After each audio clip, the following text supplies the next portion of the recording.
What's up, y'all? It's your man, Stephen Bartle, coming at you with another edition of Bartle's Breakdown. And I have a special guest. You can see the smile on my face because this brother used to torch me back in the day, but we've become good friends. Glen Rice, how you doing, man? I'm doing good. How you doing, Stephen? I'm Good doing seeing you, great, my man. Thanks for joining. I really appreciate it. I've been trying to get Glen on for a while, y'all. And, this is a busy man. He's got a lot of things going, but it's good that we can catch up. Glen, let's just start from the beginning, man. You're a Flintstone. Tell me what it was like growing up in Flint. Yeah, I'm a Flintstone, man. It was, it was fun growing up in Flint. At the same time, I mean, like any other small city, you had your negativity that you had to kind of like stay away from. But for the most part, the people that I was around was good people, and they steered me in the right way. So, Glen, how did you first get involved in basketball? Was there a brother, an uncle, a dad, or did somebody expose you to the game? Yeah, my mom actually played when I was growing up. I was actually, I was born in Jacksonville, Arkansas. So growing up in Arkansas, my mom played basketball, and that was kind of like my first exposure to basketball because back then I was mostly playing baseball and football. Oh. And yeah, so she kind of like introduced the game to me, but I still fought her for a while. I started out, I didn't really like basketball. I was a big football player. All right, so what was your position on the gridiron? I was a wide receiver and quarterback. Yeah, that was. I didn't like too much contact, but at the same time, I knew I had to, be involved a little bit when I was at the receiver end. And then what position did you play in baseball? Believe it or not, I was a catcher. Wow, for real? Yes, I was a catcher, man. I had good hands, man. I had good hand-eye coordination, and I could see a lot of things. When it was before it really kind of happened. So that's why they put me behind the mound. And at that particular time, I wasn't perceived to. I didn't hit my growth spurt, so to speak. So it was fine behind the mound right there. Oh, okay. Because that's what I was going to ask you. Like, you must have grown later on, because getting in that crouch position, man, that had to be tough. It was tough, man. But for the most part, I mean, I stayed on my knees. At that point in time, I was probably like 10, 11. I mean, I was probably like in the middle of the pack when it comes to height wise in my age group. So it was, sometimes it got difficult for me because, when you didn't have quite the pitcher that was striking people out all the time, you find yourself crouching down a little too long. But for the most part, it was fun because I was young. When young, you do whatever you got to be involved in sports. That's right. So I know, man, it was hyper competitive hoop wise when you started playing, getting into it in Flint. What was the time or the moment that you knew that this could be something that you could be good at? Well, believe it or not, that started in the parks. Because like I said earlier, I mean, I was trying to stay away from basketball and especially organized basketball. But it was real easy for me to go and find basketball and competitive basketball in the parks in Flint. I mean, because when you look around, it was like some of the most dominant players they were playing in the park. And as I know, when you go to the park, you got to be good. And right. If you're not good enough, when you lose, you might as well go home. So that's right. All them playground battles built me into loving basketball, as a matter of fact. So all those many battles with the many great basketball players at my time, it paid off. So, Glen, I'm familiar, but maybe our viewers aren't familiar with the type of talent that was in Flint, Michigan at that time. I'm talking, let's go Andre Rison, who ended up playing, was a wide receiver. Big time wide receiver. He was your time, right? Yeah, big time wide receiver. As a matter of fact, he was our point guard on our basketball team at my high school. We had won back-to-back state championships, and the real leader of that group really was a guy by the name of Jeff Greer. Oh, I remember Jeff. He played in the NBA for a while. He went to Iowa State, and we had a lot of guys. Terrence Green, Roy, the late great Roy Marble. We had Anthony Pendleton, who Yeah, and even before my time, I mean, we had Eric Turner, who was another alumni, Michigan alumni. Daryl Johnson, like I said earlier, Terrence Green. We got all of the younger guys, Mateen Cleaves, who was a great standout basketball player at Michigan State, and a slew of guys, man. So I mean, it's if I don't want to rub anybody the wrong way, but I think when you look at Flint and then you look at basketball period in the state of Michigan, it was among the best basketball players in the world. Oh, I don't question that at one bit, Glenn. In terms of the guys that you named and the pipeline of talent that was coming out of that area was incredible. Mm-hmm.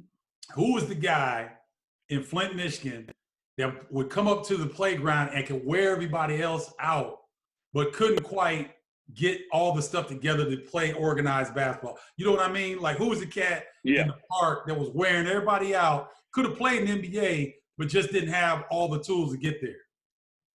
I tell you, it was a guy by the name of Mark Harris. Mark Harris probably was, I would have to say, probably the best guard to ever come out of Michigan, Flint, Michigan, and probably Michigan. I mean, he played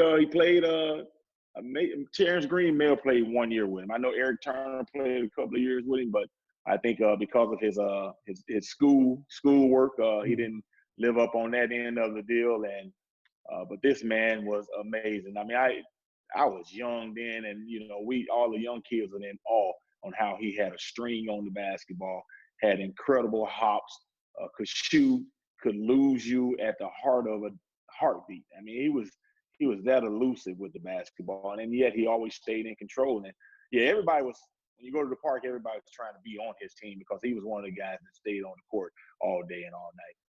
It's amazing, Glenn. I don't care who I talk to on this. Everybody has that player, and they can go right to him, who was the best in the area that didn't pan out for some reason, but could wear anybody else out. So I knew you had somebody for me. Oh yeah, that's funny. I'm gonna ask. I have to ask if I can catch up with Anthony or some of the other Flintstones. I may have to ask them about that because they'll probably be familiar with that name as well. Oh, So, absolutely. Go ahead. That name is like a nightmare to us all because we all have gotten a taste of him taking us to the hole. No, that's right. So, man, you are winning multiple high school state titles. You're balling out. I know you had your pick of the litter to where you want to go to college. What were your top 3 to 5 schools you were looking at? Well, it's interesting because I was being recruited somewhat. I mean, I wasn't coming out of Flint at that time. I mean, I was Roy Marble, Terrence Green. Those were the 2 guys that everybody was looking at. I was real quiet. I was flying under the radar at the same time. Everybody was like, well, hold on, who is this Rice kid? I mean, we need to find out who he is. But those guys, they attended a lot of the basketball camps, the 5 stars and the AFB camps. And I never really had the opportunity to go to those. So my name wasn't as familiar as theirs was. But they motivated me because I wanted to get the same kind of notoriety they was getting, and I didn't. But at the same time, I stayed the course. And the school that was really big on me in the very beginning was a MAC school. It was where Dan Marley went, Central Michigan. Oh yeah, they were on me from day one. I mean, it was on me like really like white on rice. I almost went there. Then I almost got persuaded to go to Iowa State because, like I said earlier, Jeff Greer, a former teammate, he was going there, and I always, knew the combination of us was pretty dangerous. But then I had Minnesota, and then Michigan. Michigan and Michigan State came into the picture, and I ex Michigan State out quickly because they had said another player on our team was better than me, and I figured, okay, well, you know what? Since you think another player on our team is better than me, I'll let you guys take a shot at him. And when I looked at all the teams, Michigan was, I mean, maybe 48 miles from the house. It was giving my mom and my family an opportunity to see me more. And at that time, they had the Gary Grants, the Antoine Joubert, Roy Tarpley, and they were seen a lot on TV. And I figured, well, this would be a good opportunity for me to go in there and be seen a lot. But at the same time, they had all those guys were seniors. I knew coming in there that I could learn a lot. I probably wouldn't play as much as I wanted to. Oh no, this thing. Okay, I thought I lost you. I knew going in there I probably wouldn't play as much as I would want to, but at the same time, the gaining the experience of learning from those guys would probably pay dividends down the long run. And so yeah, Michigan was a great choice, I believe. Oh, you're talking to the Illini and the University of Michigan in terms of a choice to go to play basketball. You can't. I don't think you can do much better because Kentucky, Kansas, and Duke don't have the alumni base and the reach Right. that Michigan has. You know, and when people say you're a Michigan man, that means something. You know. Oh yeah. Yeah. Absolutely. No, it was incredible for me because throughout while I was there and definitely afterwards, I really realized how stretched out the alumni was, and it was an incredible reach.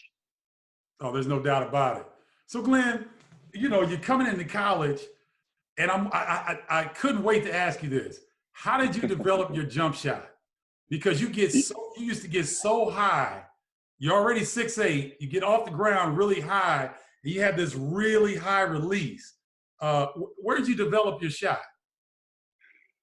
You know what? I honestly believe till this day that it was really a gift because I had no one teaching me at that age how to shoot. It was like something I had, and everybody just was like in awe of it. And I was like, really? And I mean, of course, I worked at it. I remember when me and my little brother, who's a really good shooter as well, we used to go out in the park and, we get a little dark, not completely dark where you couldn't see anything, but dark enough. And I would go out there and wasn't worried about the makes or misses, but what was more important to me was to try and train my body to shoot it the same way all the time, to be in that sort of like perfect form. And I always had the theory that, if I can get my body and my form to stay the same all the time, then it really shouldn't be a problem with the basketball going in. So I really honed in on that skill and a lot of hours of practicing. I mean, you would know that, because you can't get to that next level or, get as close as possible perfecting your form unless you put work in. So there was a lot of solid work going into it. And I just never really believed that I could miss 2 in a row, although I did, but that was one of the goals that I, tried to pull off. And that kept me in line. That kept me making sure that I always kept working on my jump shot. Ladies and gentlemen, you're watching Bartle's Breakdown. My guest is Glen Rice, NBA champion, 3-time NBA All-Star, incredible NBA career, incredible college career that we're going to get into now. Glen, I've tried to explain this to people that weren't around when we were in college. I tried to explain to them how competitive, how many pros were in the Big Ten at that time. Can you kind of shed some light on that? Yeah, at the time we was coming, I mean, come on, let's not downplay how great you guys were. It's funny because I talked to one of your former teammates all the time. That's Kendall Gill. I honestly feel this way about you guys. You guys, in my opinion, and I'm gonna say it's a fact.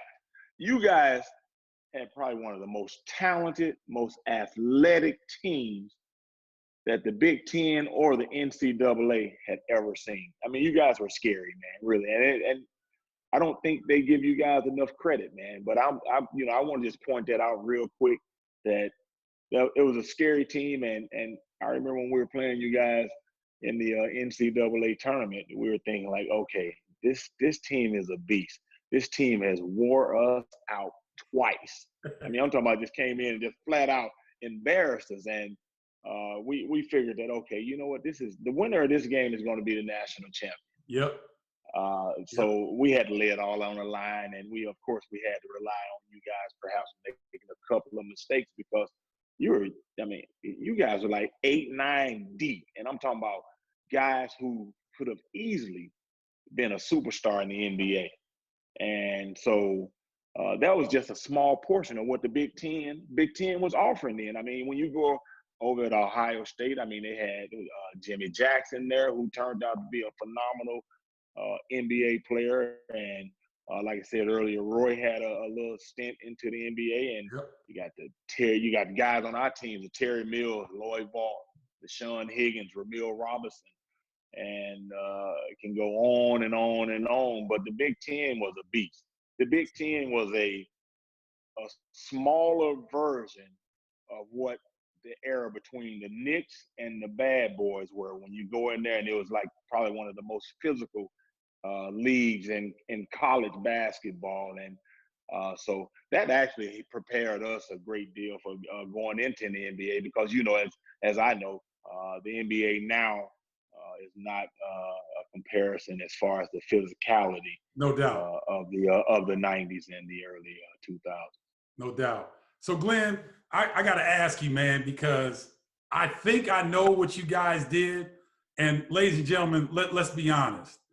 This was a different Michigan team that we faced in the Final Four than the two that we played in the regular season, because Bill Frieder, right, had Right.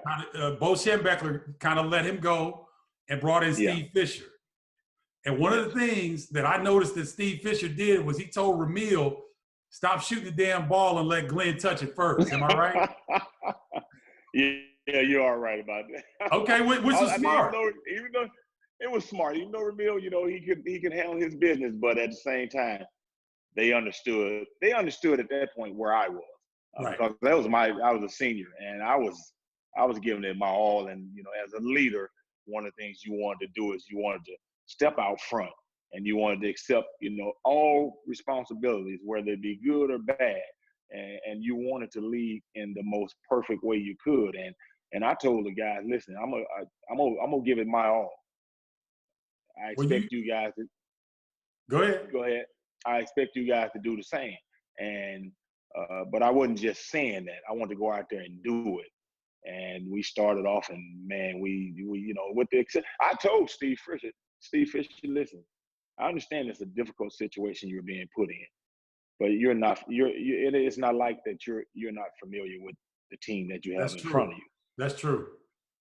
All we need you to do is just sit back and enjoy the ride. That's what I told him. Sit back and enjoy the ride, because it's going to be a good ride. And he was like, Glenn, I trust you. I'm going to follow your lead. And we took off. Well, I tell you, it was a hell of a ride, because you still hold the record for most points scored in the NCAA tournament run. You know that, right? Yeah, everybody keep bringing that up to my attention. And for over 30 years, Glenn, this is my claim to fame. I held Glen Rice to his lowest point total in the NCAA tournament. He only hit me for 29. Everybody else for 30 or more. Like, I think you put 46 on Virginia, right? They got the bulk of it, yeah. And it was funny because one of their key players, Richard Morgan, earlier on when we were leaving high school in '85, we played together in Germany, the USA team, and he was my teammate. And it was funny to see him at that particular time. And I just told him, I was like, God, Richard, I hate the fact that you're a roadblock that I got to go through, buddy. But you're going to take this bucket in your face like everybody else, right? Everybody that was not on the Michigan team was going to take a whole lot of buckets. And yes, they did. So tell me, Glenn, walk us through the NCAA title game against Seton Hall. You guys have to go to overtime. And walk us through the overtime for what you remember. And I know Ramil hit the 2 shots to win the game, but walk us through that game, kind of what you remember. Yeah, you know, as a matter of fact, in regulation, I had an opportunity to win the basketball game.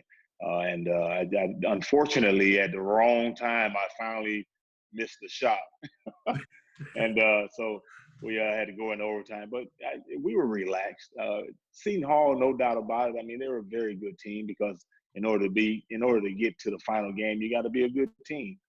But going into the overtime, we realized, I mean, we were tired too. I mean, coming out to facing you guys, running up and down with you guys battling on the boards, and then Seton Hall giving it everything they had, pushing us into that overtime. But our collective thought was that, okay, guys, you know what? We can do this.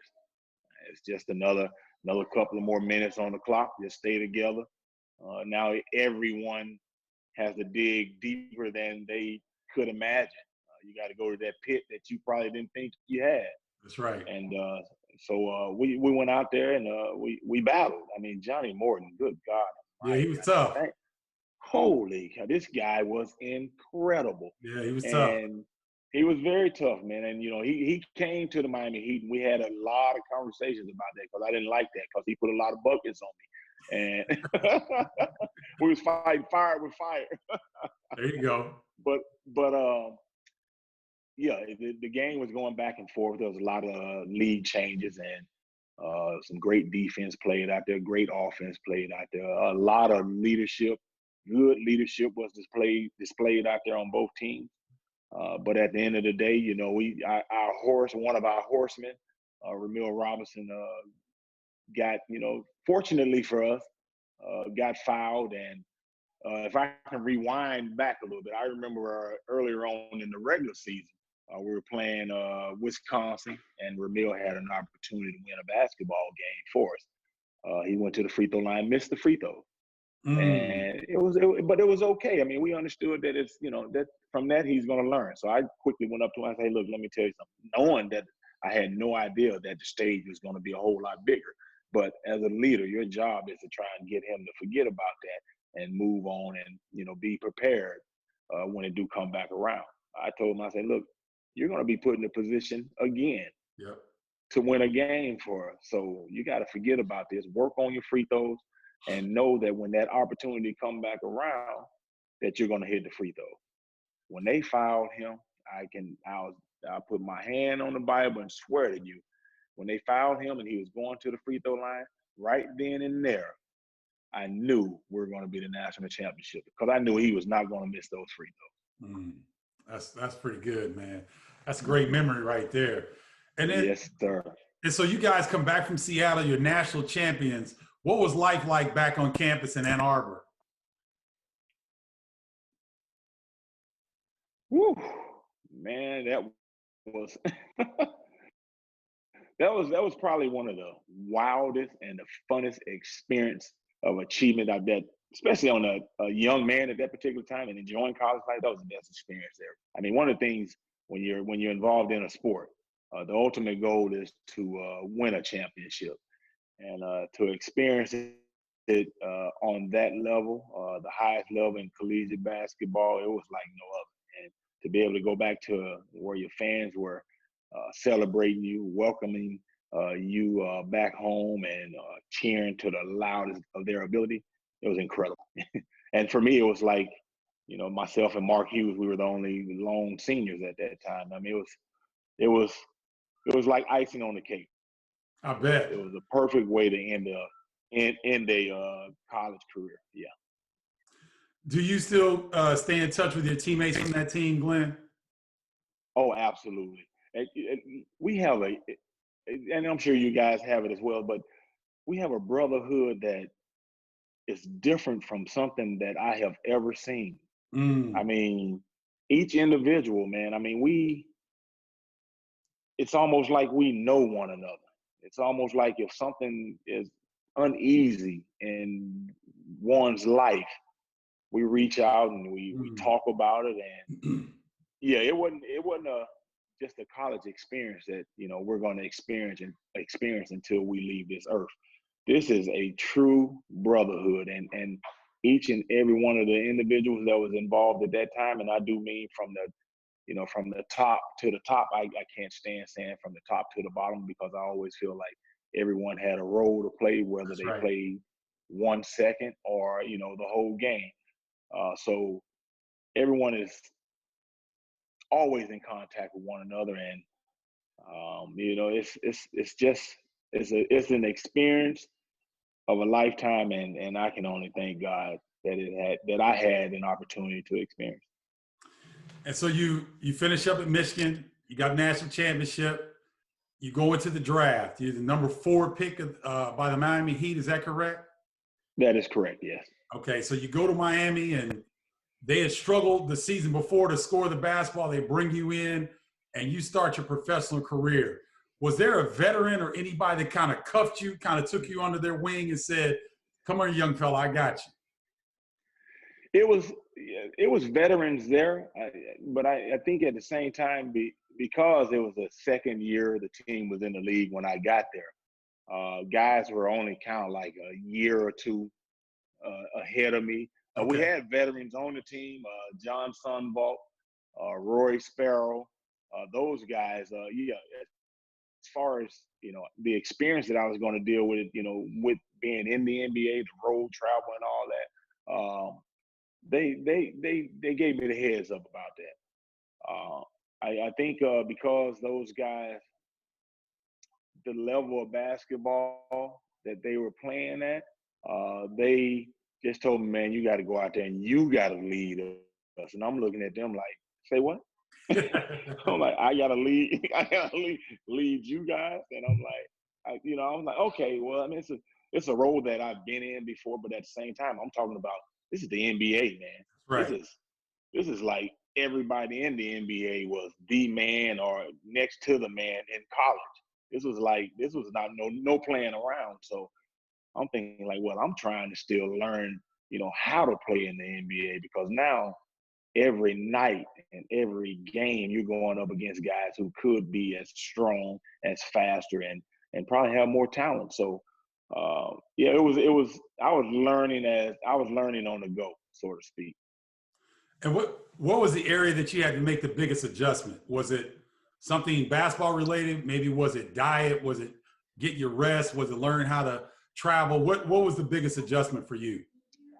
Now, it's probably going to sound funny when I say this, because if you look at my basketball career in college, I was running off screens, getting open pretty easy.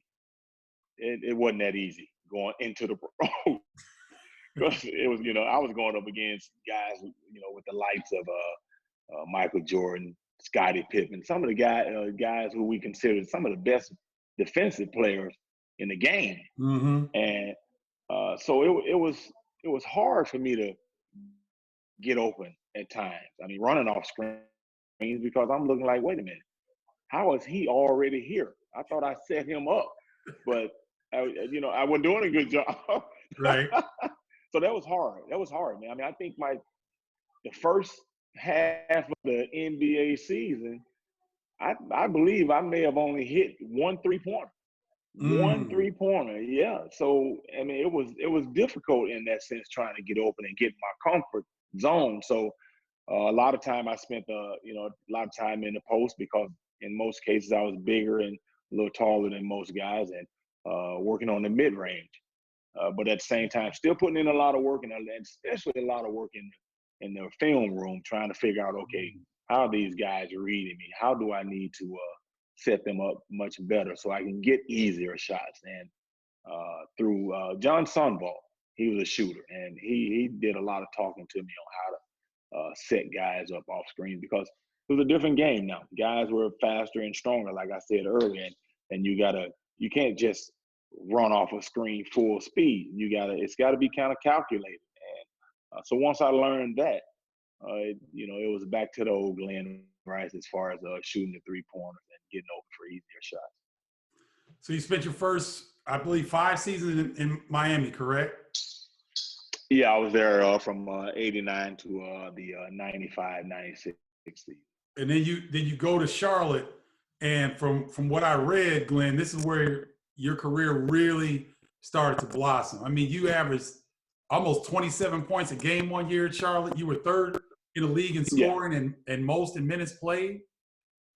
Yeah. It was, and let me tell you what set me up to go and have the kind of career I did in Charlotte. if you know anything about Pat Riley and how they condition their players, that was the first time. I mean, he traded me, but at the same time, I held no bad feelings whatsoever. Sure. He traded me, but he traded me with a gift. This man actually taught me how to get in shape and how to maintain that. Taught me how to be more disciplined as a person off the court as well, and my eating habits. Taught me all that. And although when it first happened, it was first time in my career being traded in the NBA. I had no idea what to expect or how to go about it, but because he instilled that in me and gave me that gift, it made it so easy for me to go over there and be as successful as I was in Charlotte. I mean, it was incredible, and I worked hard to in training and whatnot. But this took me to another level, and till this day, I thank him. And when people are like, "Oh man, I can't believe Pat traded you," I say, "Listen, let me tell you something. This man, yeah, he traded me. Yeah, I didn't have the opportunity to finish my career with the Miami Heat as a basketball player, but he traded me and gave me a gift, and he is the main reason why I was able to go over there and do what I did.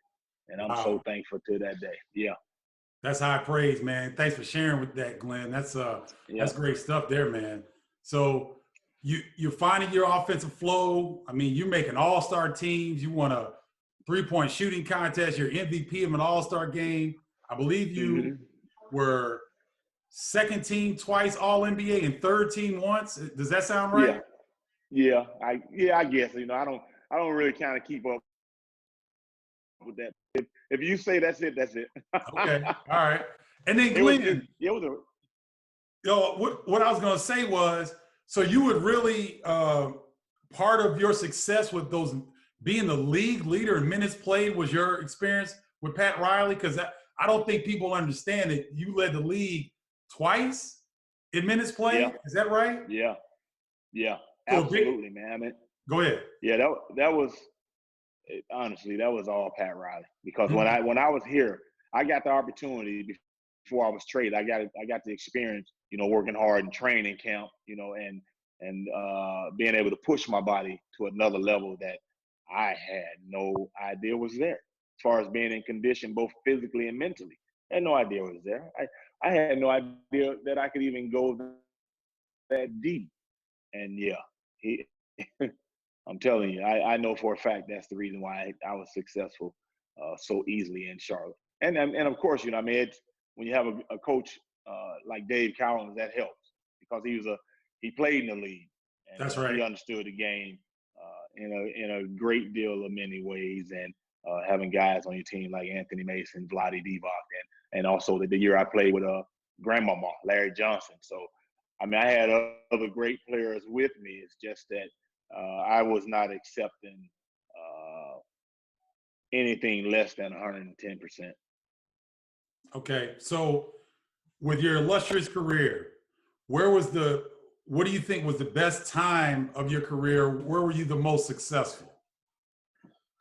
Well, once again, when you talk about whichever level you go into, high school, college, the pros, your ultimate goal is to win a championship.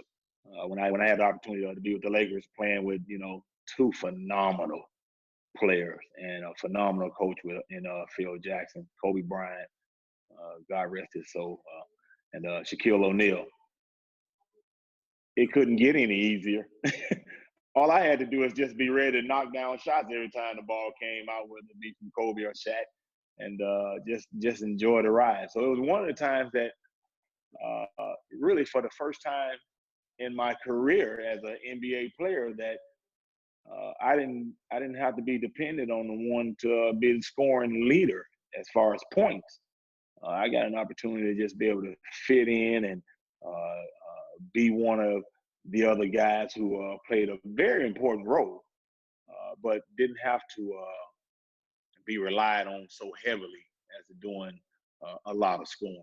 And that was it was refreshing because it was a new role for me, so to speak. It was a new role, and for me, we looked at Shaquille and Kobe as Batman and Robin, and I got an opportunity to be the alpha of the group, and I like that. And that was very good for me. I mean, I enjoyed it, man. I mean, it was a great experience. I had a lifetime chance of achieving a goal in the NBA, winning a NBA championship, and we went on to do that. And I'm thankful for not just the players and the coaches, but the the Lakers organization and the city of LA. I mean, it was a blessing. It was a blessing for me. All right, Glenn. We're still talking your NBA career, but I'm gonna get into some fun stuff here. So, okay, who was the dude that used to bust your ass? The guy you could not guard for nothing, or was a tough matchup? Who was that? Shoot, man, come on. I'm pretty sure everybody done had this nightmare. Michael Jordan, of course. Oh, okay.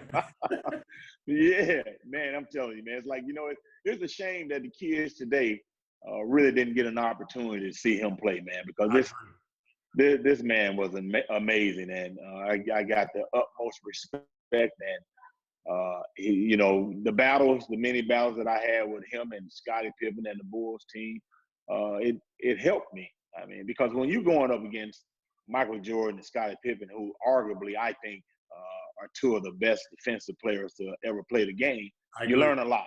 Yep. You learn a lot, and they taught me a lot. They gave me a lot of headaches, but at the same time, they gave me a lot of gifts, and I was able to take it on and kind of abuse other people with it.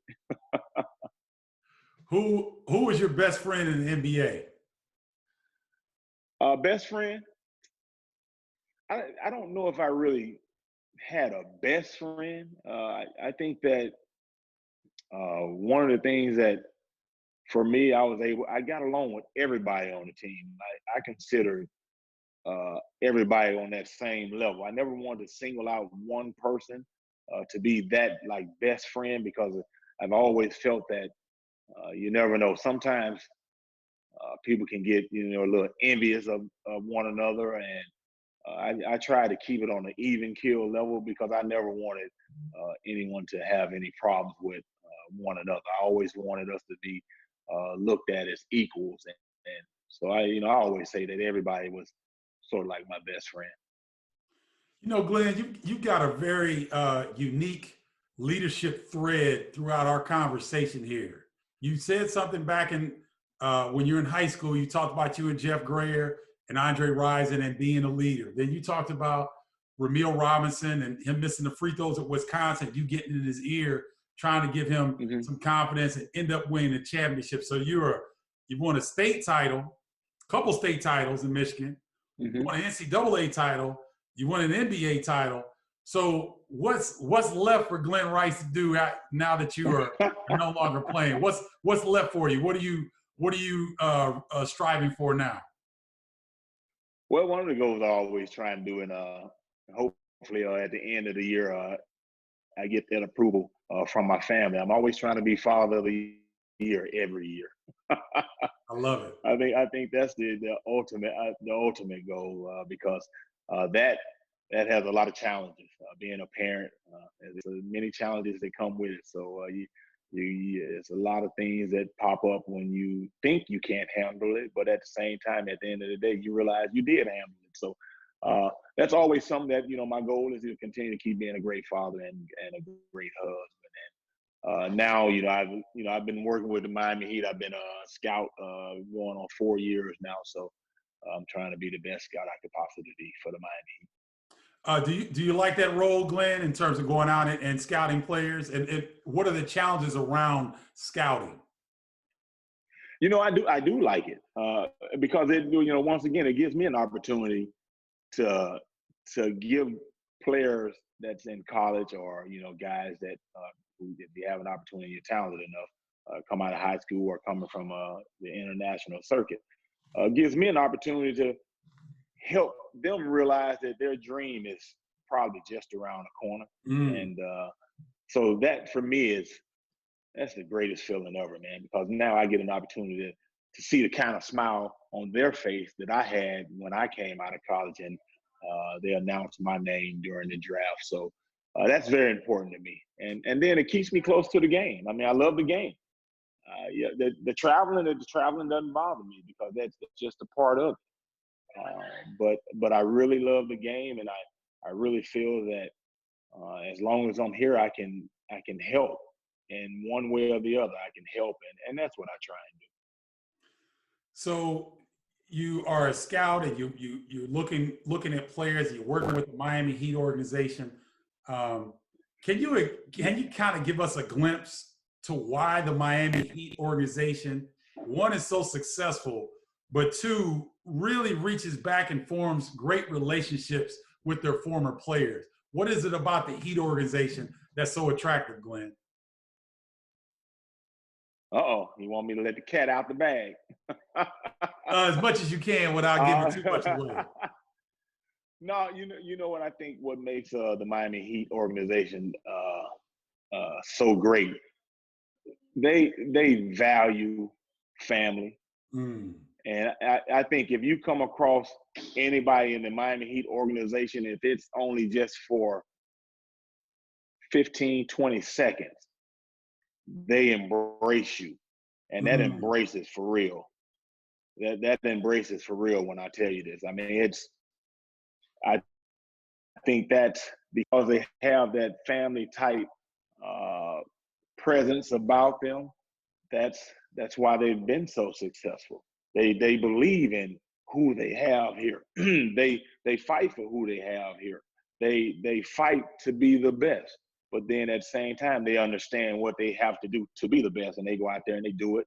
And that all comes from they give you the ultimate respect, and at the same time, they demand that respect as well. So, in my mind, I mean, this is by far the and I'm not just trying to say it because I've been involved with the Miami Heat since being in the NBA, but in my mind, this is the greatest organization on the face of the earth, and the people that they have that's working for them, they're part of my family, and I'm glad to be a part of theirs. And I mean, it's not a whole lot else that you can really say about that, but just when they embrace you, understand it's going to be a beautiful thing.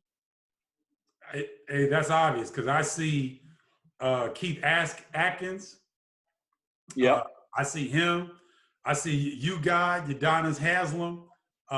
There's a brotherhood there. There is a family close knit nature, and I believe that's why Jimmy Butler ended up with Miami Heat because of that close family situation. We're gonna wrap it up here, but I want to get your feelings on another Miami Heat man, Juwan Howard, goes back to your alma mater and becomes coach. How did you feel about that hire? I was like a kid in the candy store trying to grab all the candy in the world. It meant so much for a couple of reasons. Number one, I mean, he was an alumni. I mean, he, along with the Fab Five, done a tremendous job in representing the University of Michigan and themselves. Yes. And for him to be a friend and part of the Miami Heat family, a great guy, father, husband. And when I tell you, this is the Clark Kent of basketball. He really is. That man is a first-class act. When the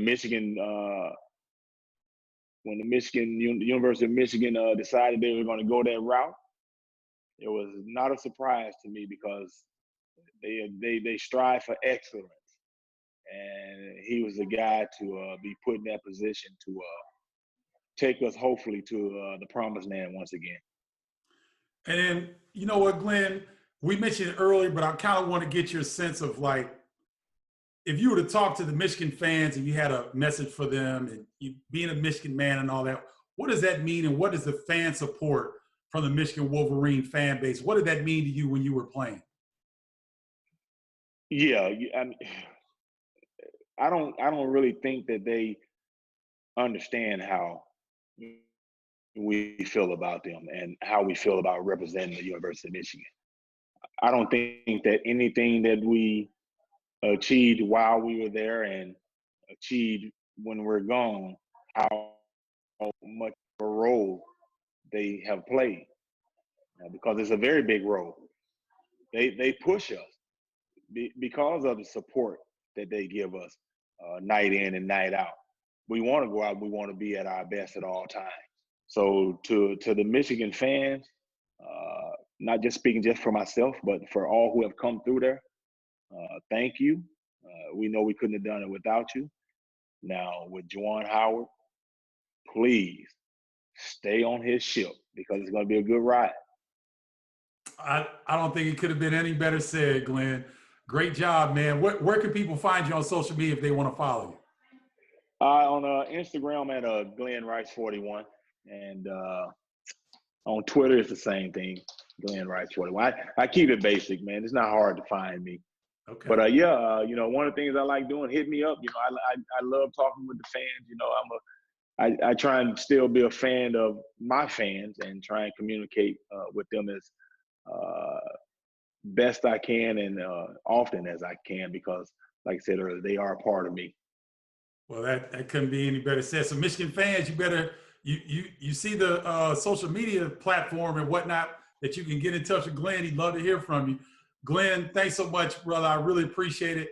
That'll do it for this edition of Bartle's Breakdown. Make sure you check in on your family, your friends, your loved ones, older people in your circle.